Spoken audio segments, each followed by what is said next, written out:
franchement, quelques jours dans l'année, Mathilde Panot sans grève, c'est pas la mer à boire. Eh bien, si, c'est la mer à boire, parce que le droit de grève, c'est la démocratie sociale. Le droit de grève, d'abord, est constitutionnel, et j'observe avec attention que même le président du Sénat ne souhaite pas respecter la Constitution. Donc ça, c'est la première des choses. Deuxième des choses, rappelez-vous, il y a quelques semaines seulement, lors de la colère des paysans, qui d'ailleurs recommence jusqu'au Salon de l'agriculture. Et on va en parler. Eh bien...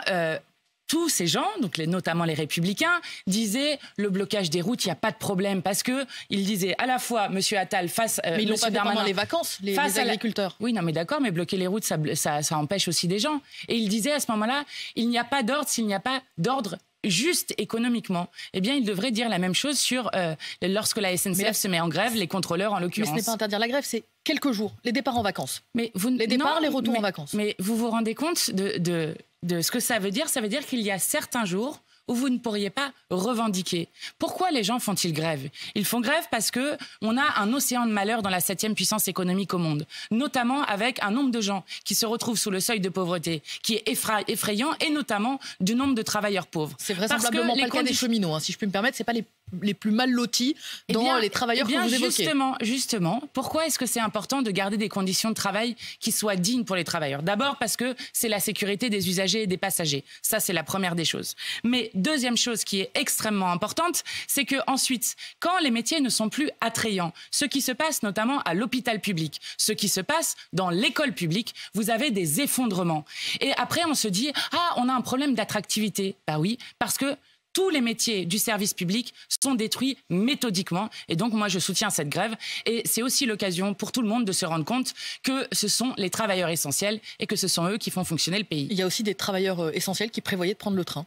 Mathilde Panot, certains qui peut-être allaient voir leurs parents ou qui allaient accompagner leurs enfants dans leurs grands-parents. Vous savez, le droit de grève dans notre histoire a été conquis de haute lutte, y compris des gens sont morts pour conquérir le droit de grève. Et c'est grâce au droit de grève, à un moment où peut-être aussi des gens voulaient partir faire d'autres choses. C'est grâce au droit de grève qu'on a des congés payés dans ce pays, qu'on a eu des augmentations de salaire, qu'on a eu tout un tas d'avancées sociales et de droits sociaux. Mathilde Panot, il est sûr, est-ce qu'on empêche les Français de se déplacer quand ils le peuvent?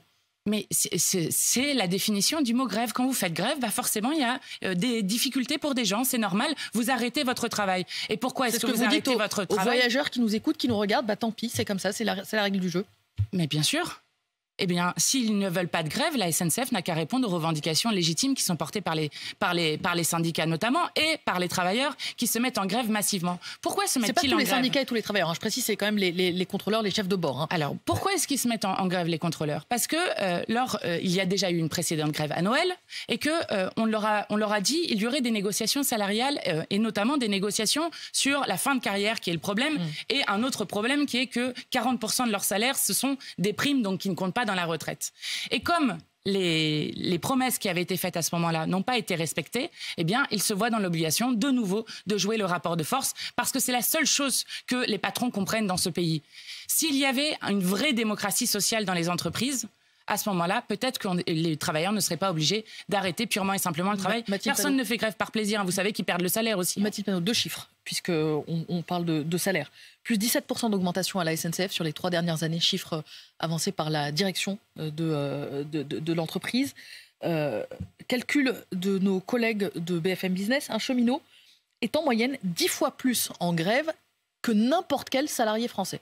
Plus 17% d'augmentation en 3 ans, 10 fois plus en grève que n'importe quel salarié français. Je viens de vous expliquer le problème sur les augmentations. Alors déjà, c'est un grand classique de présenter les grévistes comme des privilégiés. Alors, je viens de vous expliquer le problème qu'il y avait sur les 17% d'augmentation. Si ce chiffre est vrai, je ne l'ai pas regardé, mais c'est pas grave. Ça compte à peu près quoi, un salaire prime. Oui, mais du coup, ça compte les primes. Et justement, ce que demandent les travailleurs, c'est d'avoir des augmentations de salaire. Pourquoi? Parce que les augmentations de salaire sont celles qui comptent pour le calcul de votre retraite. Et vous savez à quel âge partait un contrôleur avant?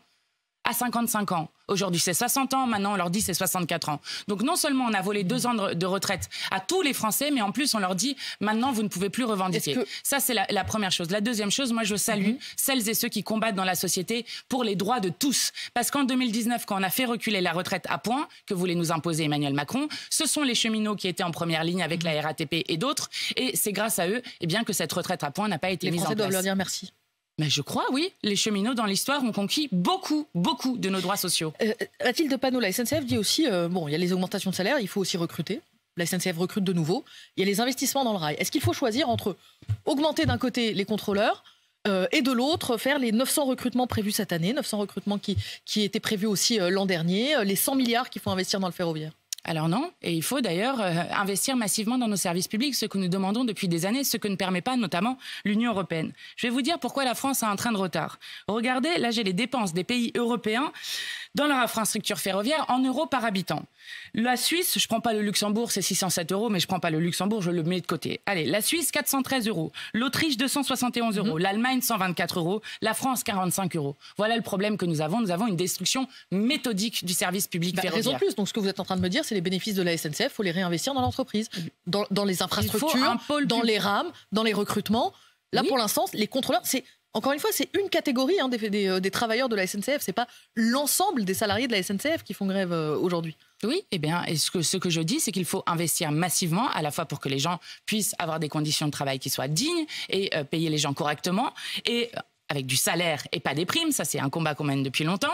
Et la deuxième chose, c'est qu'il faut investir massivement parce que sinon, vous avez un effondrement. Regardez ce qui se passe dans l'hôpital public, regardez ce qui se passe dans l'école publique et regardez ce qui se passe avec le fret ferroviaire notamment que la France est en train de démanteler sur demande de la Commission européenne. Vous savez ce que disent une partie de ceux qui nous écoutent et qui nous regardent?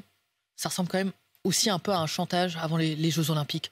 C'est ça l'idée, c'est de multiplier les grèves d'ici au mois de juillet prochain. Mais vous comprenez bien que le nombre de grèves qu'il y a eu dans ce pays qui n'ont eu aucune réponse politique. La dernière grande grève de notre pays et la plus grande mobilisation sociale depuis 50 ans, c'était contre la retraite à 64 ans, sur lequel l'Assemblée nationale allait voter contre la retraite à 64 ans. Là, qu'est-ce que vous dites? C'est le moment vous invitez les gens à faire grève avant les JO? Mais je vais vous dire, si le rapport de force leur est plus favorable, oui, parce que nous sommes face à un gouvernement qui n'écoute rien ni personne. Nous avons demandé à de multiples Vous dites c'est le moment de faire grève, que je comprenne bien. Mais bien sûr. Mais vous croyez que moi je suis du côté de ceux qui vont dire aux gens ne réclamez pas vos droits? Vous croyez que moi je suis d'accord avec le fait que par exemple on n'ait pas augmenté les salaires de ce pays, on les ait pas indexés sur l'inflation alors que les produits alimentaires ont augmenté de 23%? Il y avait un mot d'ordre l'an dernier pendant les retraites, c'était bloquer l'économie. C'est ce qu'il faut faire avant les Jeux Olympiques, si je vous suis. Mais écoutez, quand le gouvernement n'entend rien d'autre, ni le vote de l'Assemblée, ni un plus grand mouvement social depuis 50 ans, ni toutes les grèves qui se multiplient pour l'augmentation des salaires pour dire les gens veulent vivre de leur travail. C'est exactement la même chose que ce qu'ont dit les paysans que je soutenais aussi. Eh bien oui, je crois que quand vous avez des rapports de force à faire, parce qu'un gouvernement n'écoute que le rapport de force, eh bien il faut utiliser le rapport de force au maximum. Y compris pendant les Jeux Olympiques? Pas de trêve pour la grève? Ben non, mais je ne sais pas si vous comprenez ce qui est en train de se passer. Nous sommes dans la 7e puissance économique au monde et il y a un Français sur 3 qui dit ne pas manger à sa faim. Pendant les Jeux, vous dites oui? Ben oui.